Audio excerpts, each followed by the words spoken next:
Vy sa vzdelávate, my vzdelávame vás a spoločne podporujeme napredovanie Vanesky.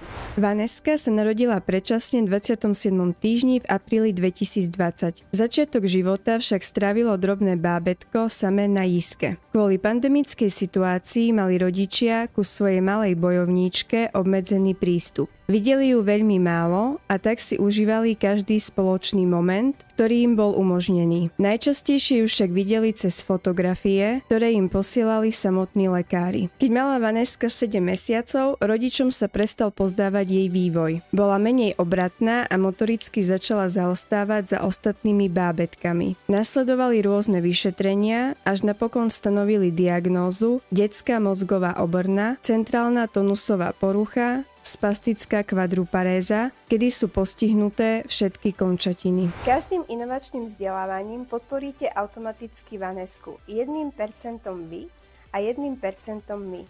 Vyberte si vzdelávanie na interaktívnaškola.sk. Tešíme sa na vás!